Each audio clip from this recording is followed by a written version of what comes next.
Hello, darling. I was thinking some stuff, and it seemed worth sharing. I was thinking about Laurel Thatcher Ulrich's line that well-behaved women seldom make history.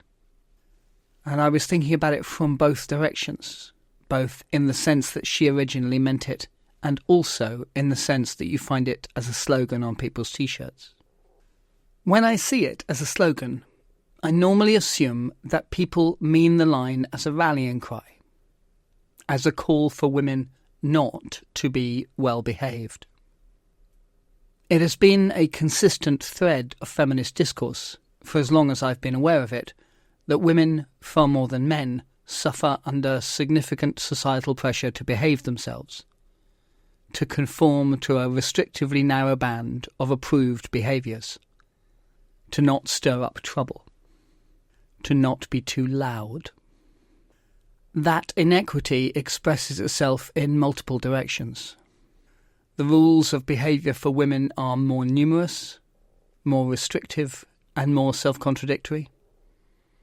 Also, the social costs paid by women who break those rules tend to be higher than those that men pay. Part of this is that the default gender roles all too often assume that the natural state of women is to be subservient and rule-following, and the natural state of men is to be more rebellious.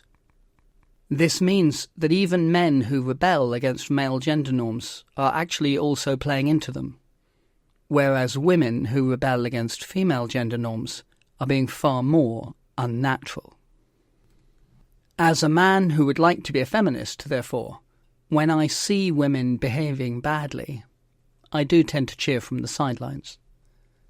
The idea that particular behaviour is seen as transgressive is not lost on me, but my response to that argument does tend to be, you say transgressive like it's a bad thing. I sometimes read criticism by other women of certain women's bad behaviour, pointing out why some specific forms of behaving might actually be genuinely problematic. But I do tend to sit on the fence myself.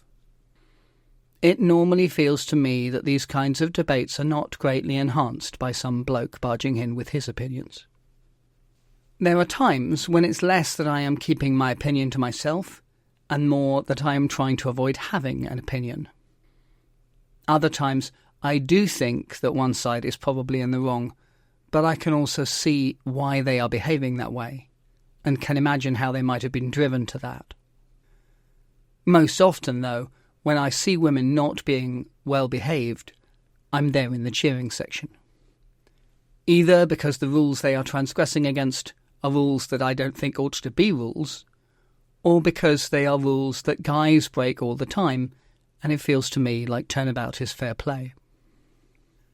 So when I meet that quote, that well-behaved women seldom make history, I am fully in support of its call to misbehave, even though I know that that was not the sense in which Laurel Thatcher Ulrich originally meant it. Ulrich is an academic historian. In 1976, while she was doing postgraduate work at the University of New Hampshire, she wrote an article entitled "Virtuous Women Found: New England Ministerial Literature, 1668 to 1735. The article begins, "Cotton Mather called them the hidden ones. They never preached or sat in a deacon's bench, nor did they vote or attend Harvard.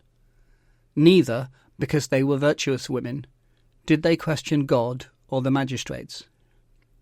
They prayed secretly, read the Bible through at least once a year, and went to hear the minister preach even when it snowed. Hoping for an eternal crown, they never asked to be remembered on earth. And they haven't been.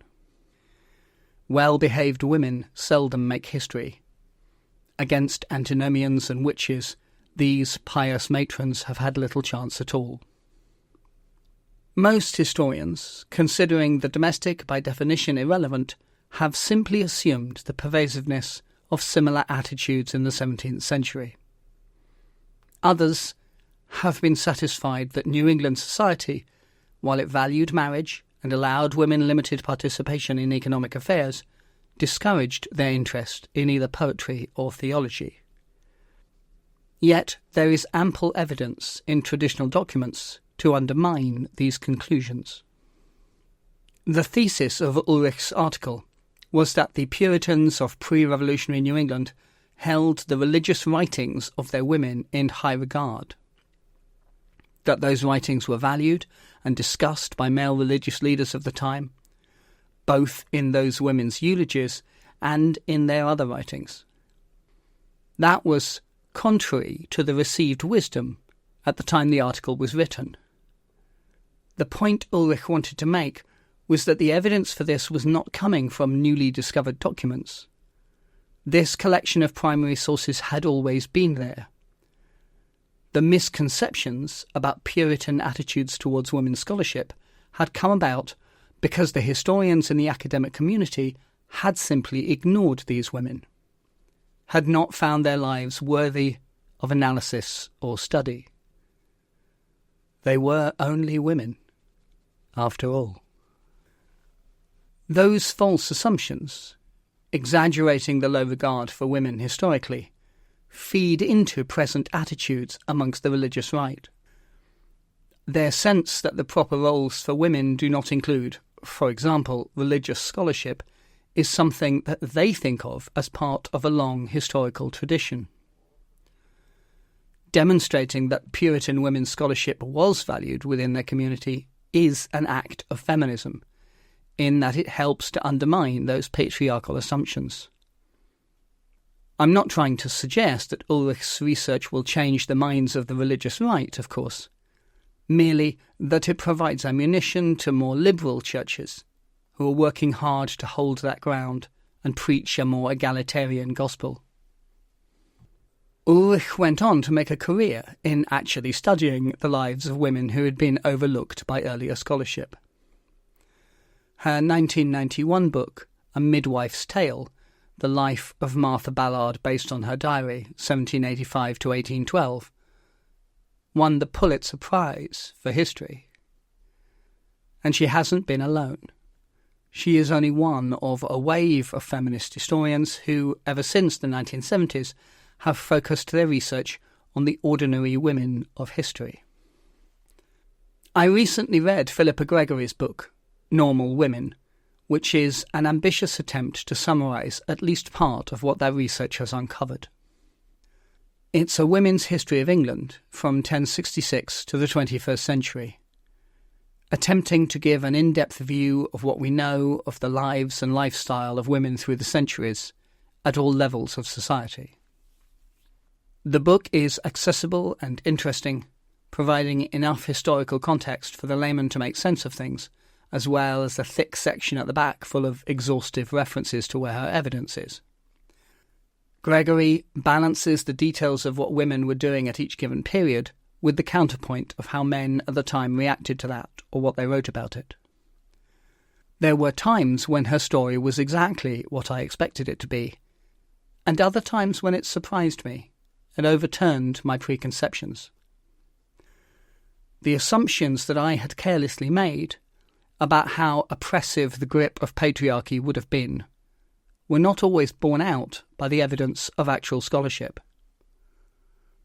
The message that I take from that is that patriarchy is not actually as inevitable as it pretends to be, as it would like to be. So it is, happily, no longer the case that well-behaved women never make it into the history books. The quote didn't say never, though, it said seldom, and that is probably still true. More work still to be done. More battles still to be fought.